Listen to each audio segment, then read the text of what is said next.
Part 1 में हमने बात किया था अमेरिका में टीनेजर ड्राइविंग के लिए परमिट, उसके इम्पोर्टेंस और रूल्स के बारे में। जैसे कि आपको पता है अमेरिका में परमिट मिल गया का मतलब ये नहीं कि बच्चा अब ड्राइवर बन गया। परमिट का असली काम तो अब शुरू होता है, सुपरवाइज्ड ड्राइविंग आवर्स के साथ। यानी बच्चा गाड़ी चलाएगा लेकिन एक एक्सपीरियंस्ड लाइसेंस्ड अडल्ट के साथ बैठकर।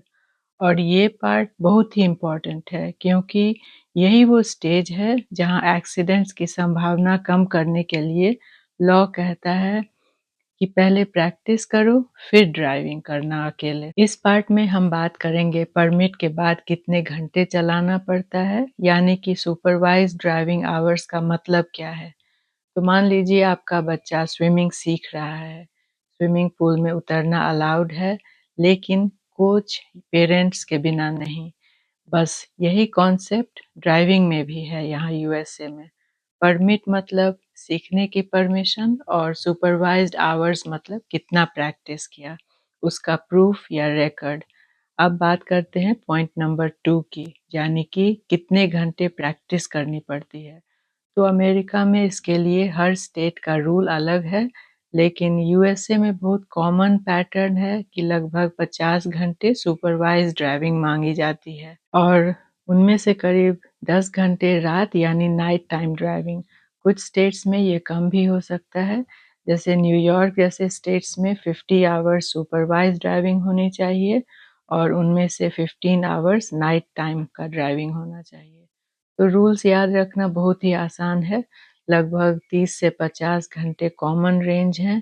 रात की प्रैक्टिस ऑलमोस्ट हमेशा इंक्लूडेड होती है। अमेरिका के हर स्टेट के डीएमवी साइट्स में क्लियरली लिखा होता है।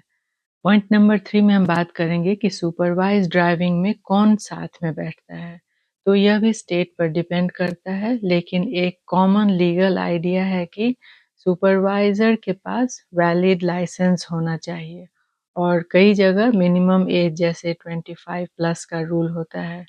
फॉर एग्जांपल कैलिफोर्निया में 25 प्लस लाइसेंस ड्राइवर के साथ प्रैक्टिस करने का मेंशन है, यानी अंकल आंटी फैमिली फ्रेंड्स या पेरेंट्स कोई भी हो सकता है, बशर्ते लीगली एलिजिबल लाइसेंस्ड अडल्ट हो। अब बात करते हैं पॉइंट नंबर 4 की।